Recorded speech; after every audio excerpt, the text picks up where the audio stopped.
मैथिली दुल्हन। इसके मनमोहक गीत जरूर सुने।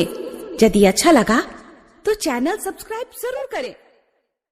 मैथिली दुल्हन हम दीवाना छियो हमारा देश जो हदिया खाई के मरबो जान गे। अभी आप सुन रहे हैं बंसीधर चौधरी से।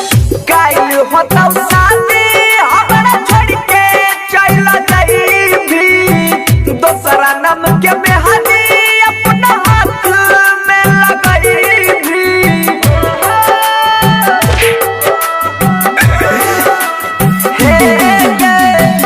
कायल होता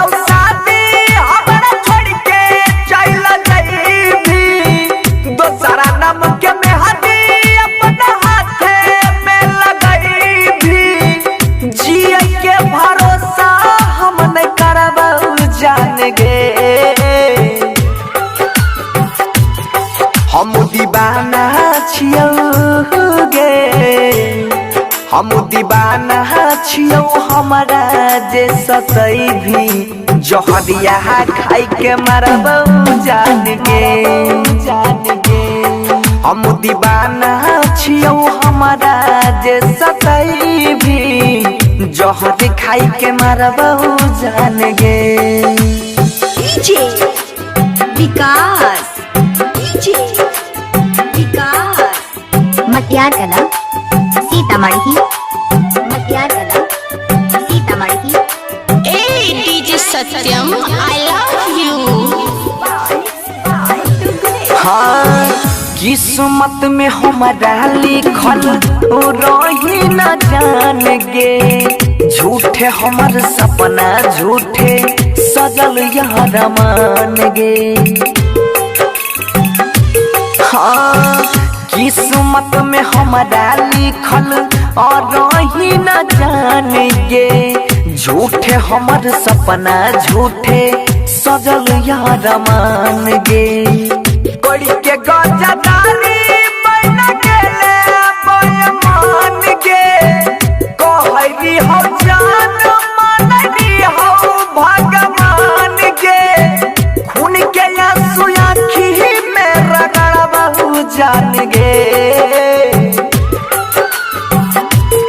हम दीवाना छियो गे। हम दीवाना छियो हमारा जे सतई भी जहरिया खाई के मरबहु जान गे।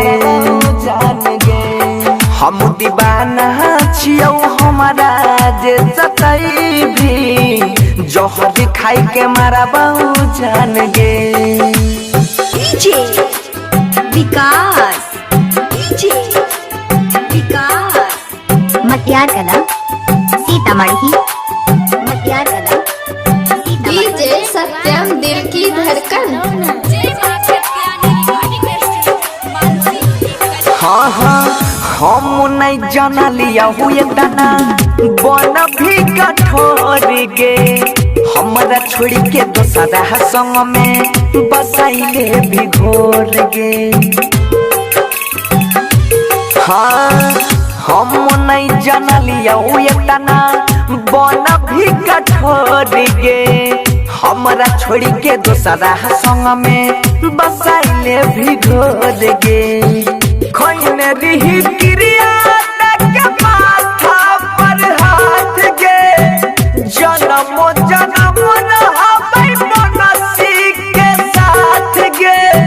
सुधीर के बोलिया हमें न परबहु जान गे। हम दीवाना छियो गे। हम दीवाना छियो हमारा जे सतई भी जहरिया खाई के मरबहु जान गे। हम दीवाना छियो हमारा जे सतई भी जहर खाई के मरबहु जान गे।